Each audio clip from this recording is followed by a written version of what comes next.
All right, let's get into it, Rob. You wrote a very strong column, and you appended it, so I'll give you a chance to explain everything. But you wrote a column that came out this morning. It came out this morning, right? Yep. About how many white quarterbacks and other players, Carson Wentz, Joe Burrow, who hasn't even taken a snap in the NFL. Respect. Yep. And others, Derek Carr and some others, Ryan Tannehill, have spoken out and respected him for speaking out on this issue. And they said, Rob, in no uncertain terms, I'm siding with the black community on this. So kudos to them. But you wrote a column wondering where the voices of the black quarterbacks was. And since then, some have spoken. So I'll give you a chance to kind of explain it. And then we'll get into why it's important for not just black quarterbacks, but black athletes in general to speak out. No doubt about it. Today, this morning, Chris, on Deadspin.com, where I write a weekly column now, and the headline was "Where are the voices of black quarterbacks?" And I just looked at the top 5, Chris, who are some of the biggest stars in sports right now. Right, Pat Mahomes, Russell Wilson, Dak Prescott, Deshaun Watson, Lamar Jackson. Those are the guys I put up there. I didn't say Cam, who's not on a team now. I thought Dak wasn't elite. Well, I'm just saying as far as star power. No. I'm just talking about. I ain't talking about on the field. Hey, rack that, Chris. People rack know that who he USC, is. Chris. But my point. I'll need that later. You need. But my point was, what are you holding back for? What are you waiting on to speak out from this? Especially, Chris, I think they should be attached to it because the guy who tried to warn us, who tried to change what was going on in this country 4 years ago with a peaceful protest was Colin Kaepernick, a black quarterback. Right. That's why these guys are important, Chris. They're the face of the franchise. These billion-dollar franchises. People look up to them. They're role models. And the idea that the weekend came and went, and none of these guys have addressed this. Trevor Lawrence, who's a college kid at Clemson, did you read his tweet? Yep. A grown man tweet. Yep. Chris, if you're a black player in that locker room, don't tell me you don't look at him differently. Oh, yes, no. you do. And we mentioned Joe Burrow. Same thing with Joe Burrow. Yep. And I'm not suggesting, and I know you aren't either, in the least bit that that's why he did it. No, but not at all. Brothers will respect him, no question. Because it's not their fight. Right. It's not their fight. And I get it, Chris. Yes, you need everybody to be on board to make real changes. So it's great. But where are the black voices? Black fans have a love affair with the black quarterback. You know that. Going back to Doug Williams. I even mentioned him in the column. You remember, Chris, when he won the Super Bowl? It was euphoric for the black community. Right. We had finally had a quarterback who was the leader of men, who was the leader. All this time we were told that black guys couldn't be quarterbacks. We weren't smart enough. It was a thinking man's position, right? And then Doug Williams did his thing. And my point was, we need to hear from them. You can't be worried about what people are saying when we're talking about right or wrong. I'm not asking you to endorse some political candidate, Chris, or get on your soapbox about some issue that you have no business talking about, the peace in the Middle East. That's not what I want. This is right and wrong. This was in your backyard. Colin Kaepernick told everybody, you shunned him. You didn't embrace him. Some guys wouldn't even publicly be like, I might not kneel, Chris, but what he's talking about is something that needs to happen and change. I can respect that, right? You don't have to kneel, but publicly you could have said, this guy has a just cause that he's out here for, and we shouldn't take from him. That the NFL took his livelihood and job because he was trying to do something good, and those guys didn't. And I'll give Russell Wilson and Patrick Mahomes credit. They came out with statements, Chris, after the column read. I'm not saying that I had anything to do with it. They could have been working on it all weekend. I don't know. But they came out after my column, and the other three guys we still haven't heard from as far as addressing that issue. Yeah, I agree with what you said without question. I do understand, and if you read, especially what Russell Wilson wrote, it was very thoughtful, and Patrick Mahomes was as well. But if they were taking their time, I released a statement. What's today? Monday on Saturday. Yeah, Saturday night. Well, Sunday I released it. So that was a little time after. I wanted to gather my thoughts. I wanted to make sure, that I covered the bases I wanted to cover. This is a serious issue.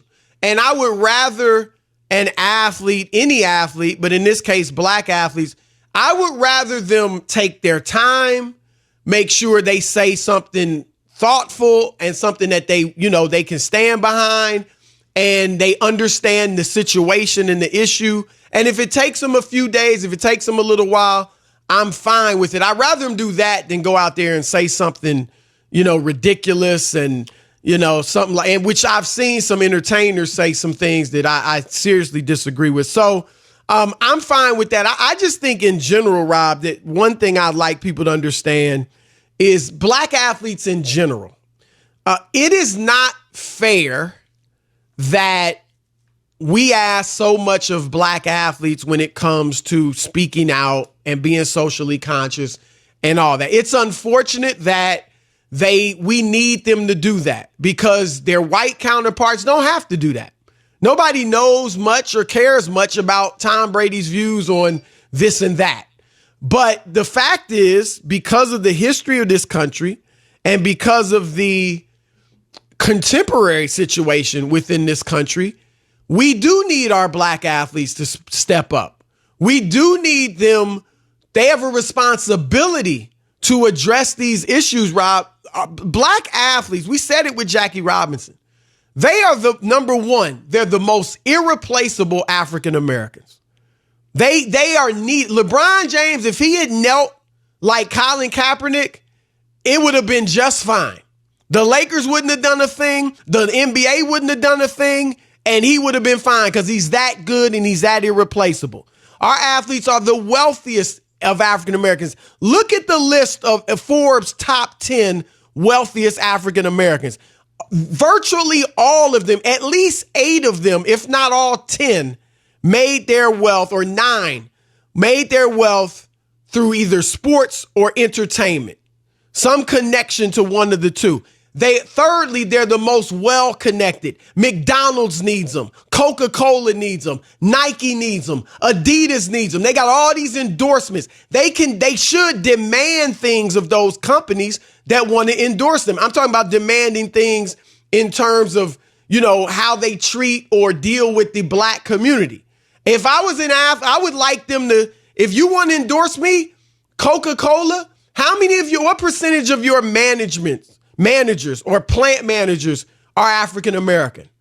How many, McDonald's, how many of your franchise, what percentage are owned by African Americans? If you want me to endorse your product, things like that. And fourthly, the black athletes are the most beloved African Americans. You have white kids growing up idolizing these black athletes, and that gives them a lot of sway and a lot of power.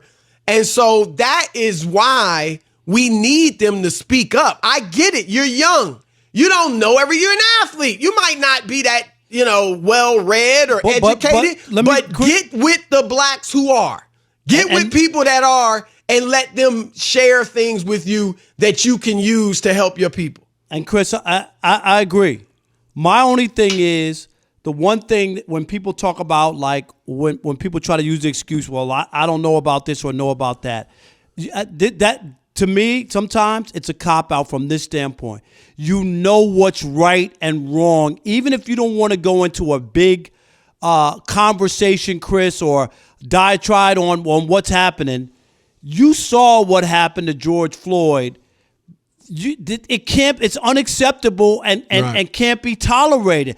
That's the difference between right and wrong. And if somebody doesn't, and if you're holding back because you're worried about somebody buying your jersey or your sneakers or the products that you hawk, shame on you. Because anybody who would hold that against you for being on the right side of life, Chris, is somebody I'm not interested in and I don't care about to hold up. And that's the part that I can't get over. We're talking about right and wrong. That's what we're talking about. What we saw in Minneapolis, Chris, was wrong.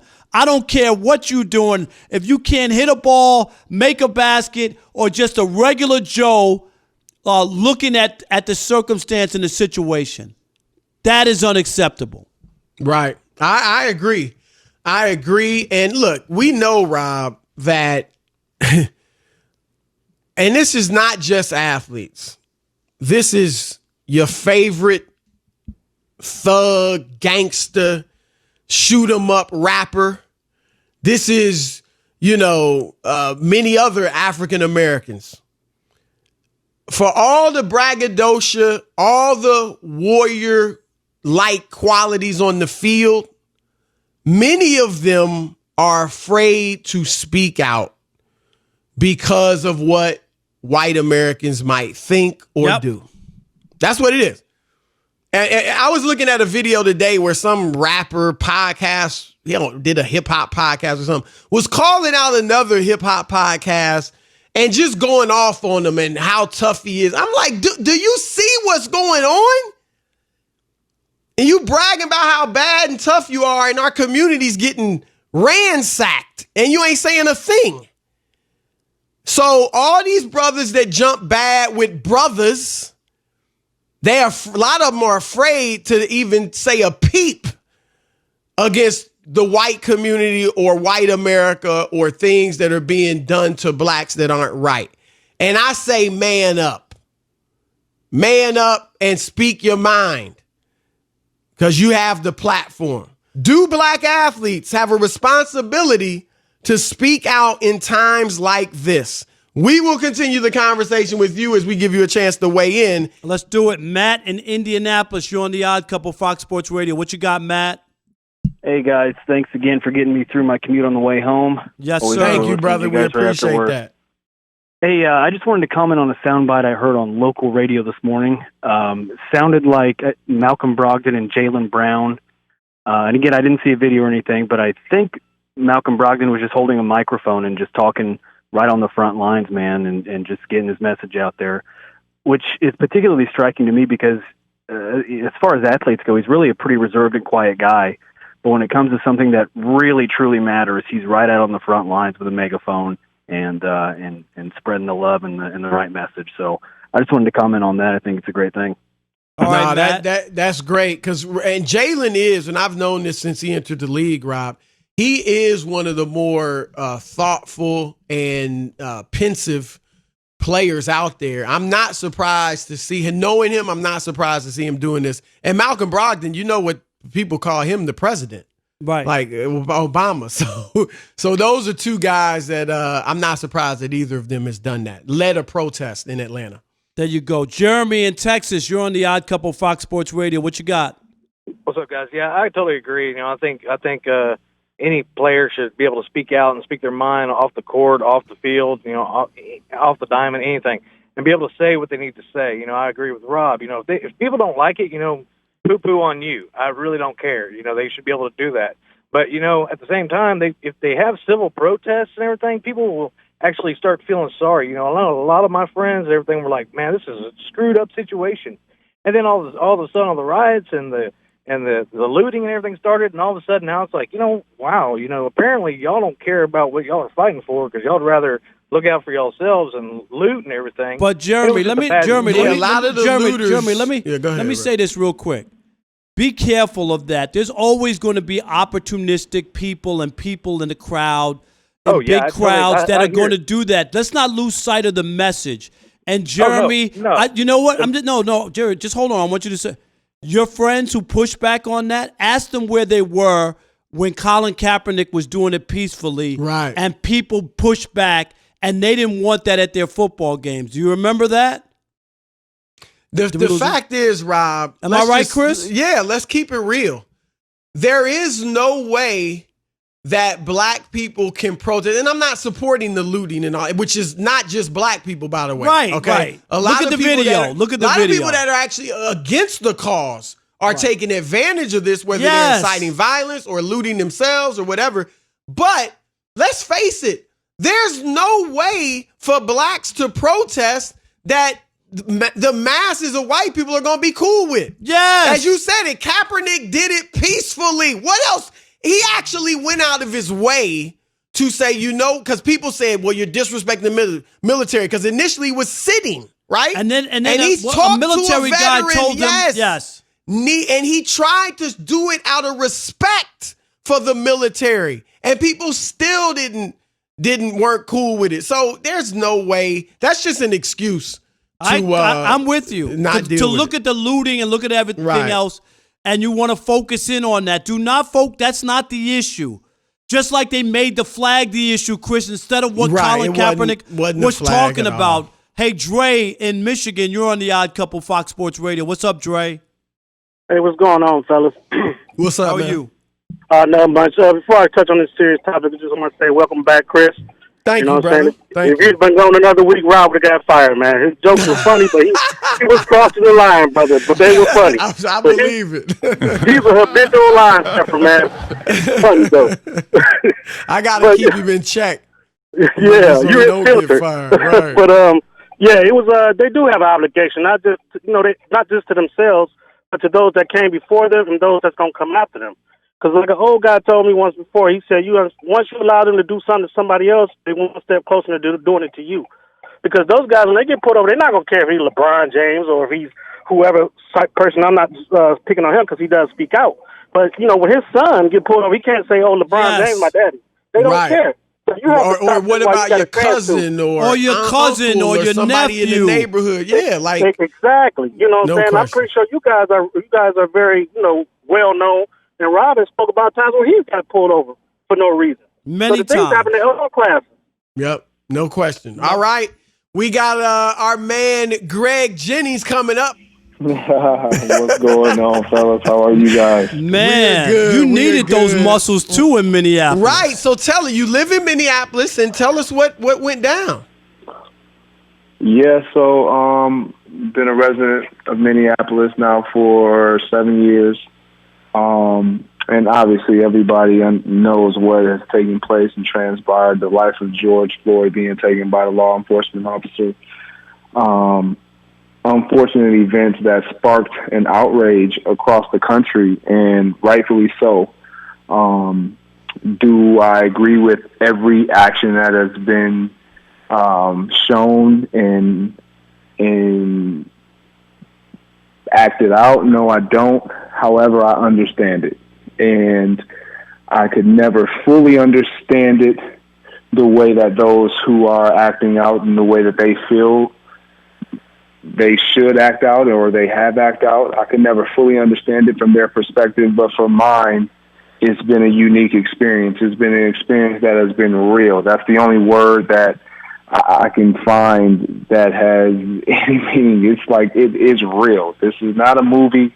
This has been a reality. This has been a perpetual thing that has gone on between law enforcement and specifically the black community for years upon years, and it has to stop. And my wife's store is downtown, and I chose to stand in the store, guard the store from any potential arson and looting, and we fortunately didn't have any, but saw it all around. Yeah, so Greg, did you just go out as a preventative measure, like just in case I'm going to stand in front, or was stuff starting to happen where it looked like people were going to damage your wife's store? Yeah, I mean, things were already happening. And so, I just spoke with my wife. I told her that I was coming down to put signs up in the door to let whomever was doing the acts know that this is black owned, because it had been kind of seen that they were overlooking the black owned businesses for just this time being. And I don't want to say that like I'm insensitive to any other businesses that aren't black owned. Right. Because that's not the case. But yeah, man, as I had my wife leaving and I was coming and we swapped cars, I mean, we literally were witnessing looting taking place across the street. I mean, a car backed all the way into one of the local businesses. Wow. And literally emptying them out, and law enforcement officers and squad cars were present and just kind of letting it take place. And it was like, you know, I felt like this was what I needed to do to protect what we have established. And it's not that I was protecting items and product and material things. It was just like everyone else who decided to go out and march and stand for what they believe and what they've earned. Like this, that's how I felt as a husband, as a businessman and business owner. I would rather prevent the fire versus having to have it put out. Greg, let me say this. Let me ask you this question. Being a former NFL player, and the NFL put out a statement after this, and does it rub you a little bit the wrong way that 4 years ago, this is what Colin Kaepernick was trying to talk about and prevent? A George Floyd being killed, unarmed black man at the hands of a white cop, and he was ostracized, shunned, stripped of his livelihood and his career for trying to make a difference, and people in the NFL just would have no part of this guy. And now here's everybody talking about, let's do this peacefully. Yeah, I mean, it from initial response and feelings and mixed emotions, yeah, it does rub you the wrong way on one side of the coin. But then when you look on the other side of the coin, it's like, okay, let's continue having a conversation and advancing the cause of why Colin Kaepernick did what he decided to do, and that was right in his eyes, and that was right in so many of our eyes. But he had to bear the blunt. He had to bear the load of losing his job and not being given another opportunity to date. And that is definitely unfair, and he hasn't been treated fairly in that regard. But when it comes to advancing a cause, if someone didn't listen the first time, and this is where I have to be a man of integrity, and I have to be just true to who I am. If I refuse to listen, and I'm only hearing you for so long, and then I decide to listen, I am convinced I decide to listen, I would be a fool to just disregard the fact that you're now listening and go back to the place of when you weren't. Like, and don't get me wrong, I'm never going to forget that. But, okay, I have your attention now. And so how can we now link arms and advance this cause and move forward and progress where we are so that these things don't continue to happen? Because to be honest, we need these commissioners, and we need these NFL teams and these organizations to stand up and to put out these comments and to stand behind them and put action behind them versus just saying it. And I feel like if that is what's going to happen, then okay, we can lock arms and we can continue to advance this cause. Because what my message is and what Colin Kaepernick's message is and his act was and his stance, he could reach only so many, and only so many were going to receive it from him.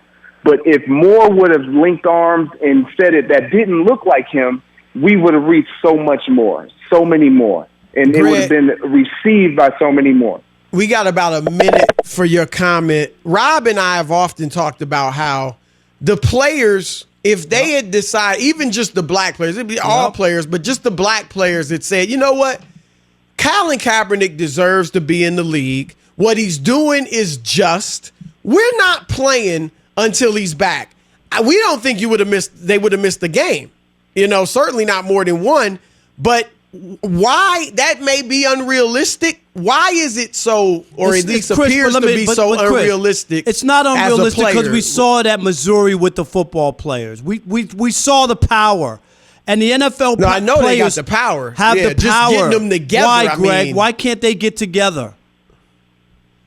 I think honestly, everyone's thinking of themselves, and that's just the truth. Everyone's thinking about the impact it would have on them financially, and they're not thinking about big picture. They're not thinking about the masses. They're not thinking about the cause. They're more so thinking about them indirectly, and that's human nature to do that until it hits you in the gut and you feel like, oh, shoot, I got to do something now. Greg, I got to say this. This is the part that hurts the most. The NFL can do right because I saw them do right in 1993 when they took away the Super Bowl from the state of Arizona that did not vote to have Martin Luther King, which had become a national holiday, as a paid state holiday. The NFL went to Arizona, and you know what they said? You'll never get another Super Bowl as long as you don't have the Martin Luther King holiday. Greg, how long did it take to get the Martin Luther King holiday in Arizona? The next year. It didn't you take know long. why? Because they can push social issues. They can. They're that powerful.